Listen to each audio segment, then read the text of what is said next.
Hello बच्चों, मेरा नाम है मोहित और आपका स्वागत है हमारे यूट्यूब चैनल यूनिवर्सिटी चैंपियन में। तो जैसा कि आप जानते हो, आपका महाराजा गंगा सिंह यूनिवर्सिटी का जो बीकानेर यूनिवर्सिटी का जो पेपर होने वाला है उससे संबंधित एक कंप्लीट मॉडल पेपर नंबर 2 है जो आपको मैं करवाने वाला हूँ। अच्छे से करके चले जाना। इससे संबंधित आपको लगभग % देखने को मिल जाएंगे। कंप्लीट रिविजन हो जाएगा यूनिट फर्स्ट का, यूनिट सेकंड का, यूनिट थर्ड का, यूनिट 4 का। इससे बाहर कुछ नहीं देखने को मिलेगा।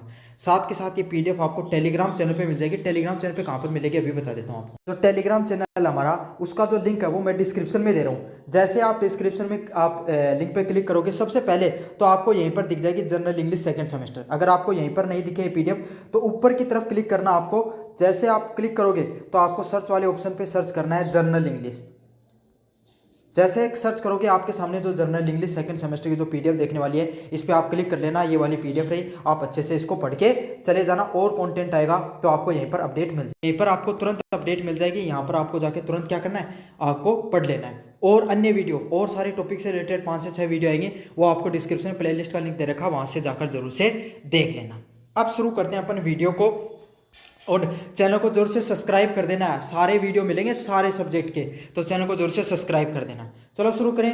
पहला प्रश्न है, define the phonetics and explain the difference between A vowel sound and A consonant sound. तो आपको फोनेटिक्स को डिफाइन करना है और एक्सप्लेन करना है किसको, डिफरेंस को। एक वोवल साउंड में और कॉन्सोनेंट साउंड में क्या डिफरेंस होता है उसको आपको एक्सप्लेन करना है।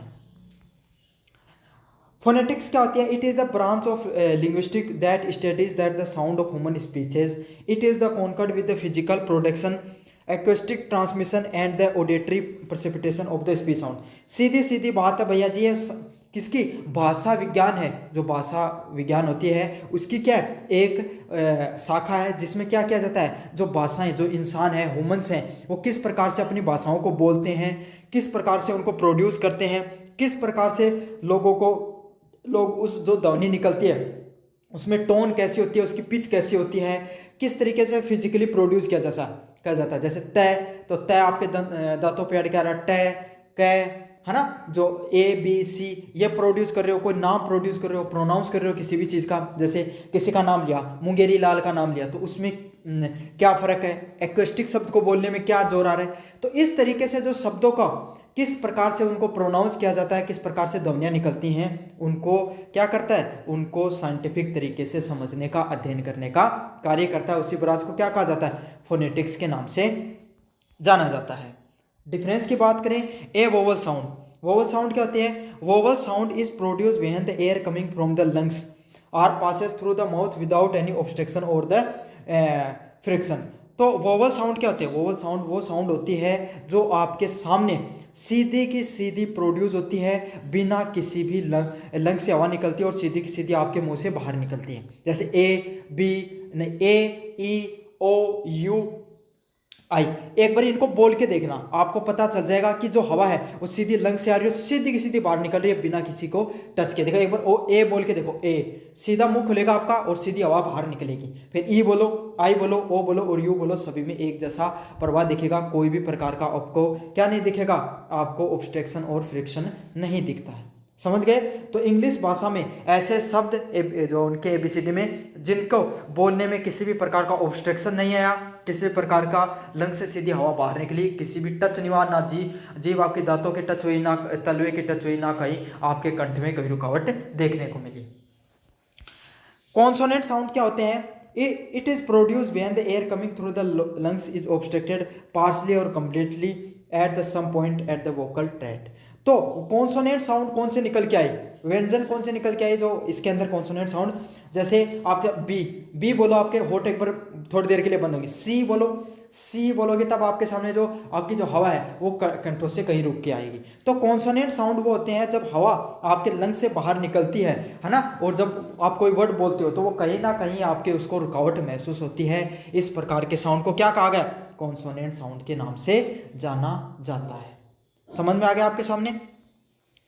अगला है, ट्रांसक्राइब करना है इन सबको फोनेटिक सिंबल्स में। तो देखो ये तो सीधी सीधी है भाई, सारी की सारी चीज़ें आपको सिंबल्स को याद करना होता है। इन सिंबल्स को कैसे लिखा जाता है? नेशन है, एन है, एन लिखने का तरीका क्या होता है? सिंपल एन को लिखने का तरीका ये होता है। ए को किस तरीके से लिखा जाता है? आपके सामने ई की तरीके से लिखा जाता है। समझ में आ गया? आपके सामने टी को कैसे लिखा जाएगा? आई के तरह लिखा जाएगा, है ना। आई ओ का क्या बनता है आपके सामने, ऐसा बनता है, और एन का ऐसा बनता है। तो इस तरीके से नेशन का क्या बनेगा, एन ई आई एफ, इस तरीके से आपको नेशन है उसका सिंगल बनता हुआ दिखाई देता है। अब जज की बात करें, जे का क्या बनता है, डी की तरह बनता है। यू का कैसे बनता है, आपके सामने इस तरीके से बदल बनता है। फिर आपके सामने डी का ऐसे बनता है, और डी जो यू का इस तरीके से बनता है ना, और जो डी है उसका क्या बनता है, आपके सामने डी की तरह बनता है, और ई का आपके सामने इस तरीके से बनता है। तो इस तरीके से आपको इसका क्या बनेगा, डी सिंबल फोनेटिक साउंड इस तरीके से आपको बन के आएंगे। तो अगर आपको फोनेटिक सिंबल्स का नॉलेज है तो इनको बना लेना, वरना कोई ज़रूरी नहीं है। आप थोड़े थोड़े इसमें से सिंबल देख के चले जाओ, जैसे ई का किस तरीके से बनता है, ई का इस तरीके से बनता है, समझ में आ गया आपको। सामने ई होता है उसका आई की तरह बनता है ना, और आपके सामने एन का एन की तरह बनता है। तो कुछ कुछ साउंड है उनको अच्छे से सीख लो। यहाँ पर मैं सिखाऊंगा तो बहुत लंबी क्लास हो जाएगी, इतना अपने पास टाइम भी नहीं है। कुछ कुछ वर्ड सीख के चले जाओ और थोड़े बहुत बनाकर लिख देना वहाँ पर, ताकि कुछ तो नंबर मिले आपको। और ये सबसे हार्ड टॉपिक है, इससे इजी टॉपिक है, तो उनको भी पढ़ सकते हो आप। अगले वाला क्या है, mark on the word stress on the 4 of the following words. तो आपको इनमें से आपको वर्ड स्ट्रेस किस किस शब्दों पर जोर देना है, उन वर्ड स्ट्रेस के शब्दों पर आपको बताना है। पहला है फोटोग्राफी, फोटो, तो यहाँ पर पी एच ओ पर ज्यादा जोर आ रहा है, फोटोग्राफी है ना, तो पी एच ओ पर ज्यादा जोर आ रहा है, मतलब नाउन साउंड स्ट्रेस है। जियोग्राफी में ओ पर देखो, जियो ओ पर आपके सामने जो वर्ड है वो ज्यादा जोर आ रहा है, जियोग्राफी में ओ पे ज्यादा जोर है, तो यहाँ पर ओ पर ज्यादा जोर है। ब्यूटीफुल, ब्यूटीफुल बोल के देखो एक बार, ब्यूटीफुल, तो यहाँ पर आपको ब्यूटी पर ज्यादा जोर आ रहा है ना, फुल थोड़ा हल्का जा रहा है, तो यहाँ पर ये भी नाउन वाला ही है, ब्यूटीफुल इसका बन रहा है। बी ई यू, व्यू पर ज्यादा जोर दिया जा रहा है। बिगेन का बिगेन, देखो गेन पे आपको ज्यादा जोर जा रहा है ना आपको लास्ट में, तो यहाँ पर आपको वर्ब जो आपके सामने वर्ड स्ट्रेस है वो देखने को मिल रहा है बिगेन का। यूनिवर्सिटी, बोलो एक बार, यूनिवर्सिटी, वर्ब पे आपके सामने कुछ स्पेशल जोर लग रहा है, तो यहाँ पर वर्ड स्ट्रेस का कहाँ होगा, वर्ड स्ट्रेस का वर्ब पे, वी ई आर पर ज्यादा आपको वर्ड स्ट्रेस है वो देखने को मिलेगा। समझ में आ रही है आपको सारी सारी चीजें। अगला है differentiate between the prefix and suffix. Prefix क्या होते हैं, सफिक्स क्या होते हैं, आपको इनके बीच में डिफरेंशिएट करना है। प्रीफिक्स क्या होते हैं, ए लेटर और the group of the letter added to the beginning of a word to modify the meaning. Prefix क्या होते हैं, प्रीफिक्स वो शब्द होते हैं जिनको कोई भी लेटर या वर्ड को क्या किया जाता है, स्टार्टिंग में जोड़ा जाता है, ताकि उनके मीनिंग है उसको मॉडिफाई किया जा सके। समझ में आ गया, मतलब रूट वर्ड होते हैं, रूट वर्ड जैसे आपके सामने फोबिया हो गया, कोई भी चीज़ है उसके स्टार्टिंग में आप कोई भी शब्द को जोड़ते हो तो इससे उनका मीनिंग चेंज हो जाता है। जैसे यूएन का मतलब क्या होता है, नेगेटिव होता है, आई एन का भी मतलब क्या होता है, नेगेटिव होता है। इस प्रकार के शब्दों को जोड़ दिया जाता है। समझ, नोन हो गया, एन वन नन, तो इसका अर्थ भी नेगेटिव होता है। तो कुछ शब्द ऐसे फिक्स होते हैं, उनको प्रीफिक्स बोला जाता है, जिनको कोई भी वर्ड के पहले जोड़ा जाता है तो उनका मीनिंग है वो चेंज होता है, फिक्स तरीके से चेंज होता है। जैसे अनहैप्पी हो गया, है ना, अनहैप्पी मतलब नाखुश हो गया, इनको जोड़ा जाता है, आपको इनवैलिड आप कर सकते हो, है ना, तो ये भी नेगेटिव दिखाता है।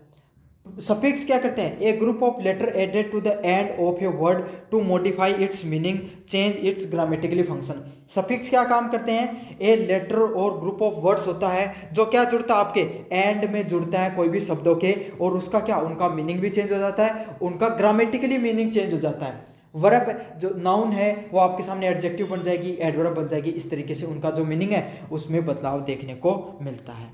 जैसे हैप्पी है, H A double P Y, happy में क्या कर दिया आपने, एन ई डबल एस जोड़ दिया, तो वाई हट जाएगा, आई लग जाएगा, हैप्पीनेस बन जाएगा। पहले ये क्या था, हैप्पी आपके सामने खुशी एक नाउन थी, और हैप्पीनेस आपके सामने एडजेक्टिव।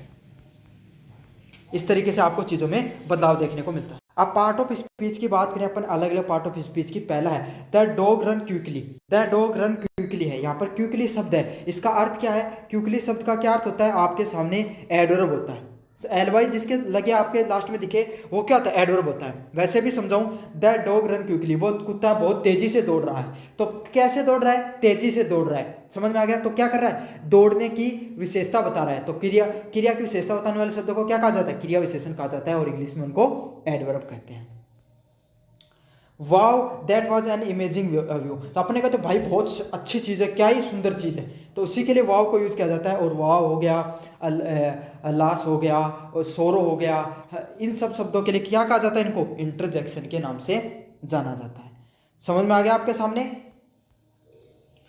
अगले वाला है right A short note on the notation and its function in English language. तो नोटेशन जो शब्द होते हैं और उनका क्या फंक्शन होता है इंग्लिश लैंग्वेज में, इनके बारे में अपन पढ़ने वाले हैं। नोटेशन क्या होता है, is the rise and fall of the voice when speaking. तो नोटेशन होता है जब भी आप कोई शब्दों को बोलते हैं तो उनमें उतार व चढ़ाव होता है, उसी को क्या बोला जाता है, नोटेशन के नाम से जाना जाता है।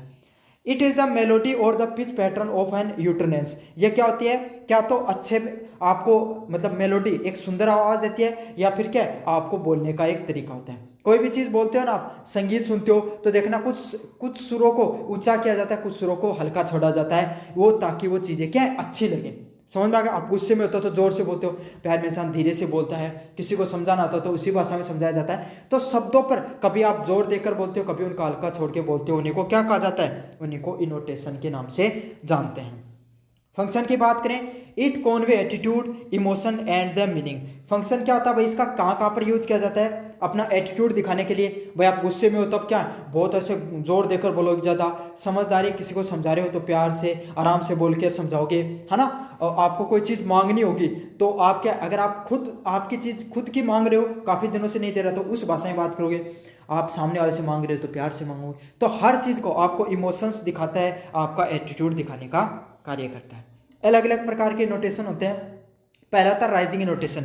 ये क्या होता है, आपको rising intonation at the end of sentence often a singles of question. तो राइजिंग नोटेशन क्या होता है, आपको जो अंत में लगता है, जिसको क्या है आपको ये दिखाता है क्वेश्चन पूछने का कार्य कर रहा है। जैसे क्या तुम ये घड़ी लोगे, तो ज़्यादा जोर दिया आपने लास्ट में कि क्या लोगे, तो यस या नो का आवाज़ आएगा। फॉलिंग इनोटेशन क्या होता है, usually indicate a complete sentence, it also help A distinguish between a different type of sentence. तो आपको फॉलिंग इनोटेशन में क्या होता है, ये आपको कोई भी सेंटेंस है उसको खत्म होने का तरीका बताता है, और ये आपको ये बताता है कि डिफरेंट टाइप के सेंटेंस हैं, कमांड दे रहा है या स्टेटमेंट के बारे में बता रहा है। तो इस प्रकार से इनोटेशन के दो पार्ट होते हैं, राइजिंग इनोटेशन और फॉलिंग इनोटेशन के नाम से जाना जाता है इनको। चलो यूनिट फर्स्ट आपकी कंप्लीट हो गई, अब पढ़ेंगे यूनिट नंबर सेकंड की तरफ। यूनिट नंबर सेकंड की बात करें अपन, यहाँ पर आपको सब्जेक्ट वर्ब एग्रीमेंट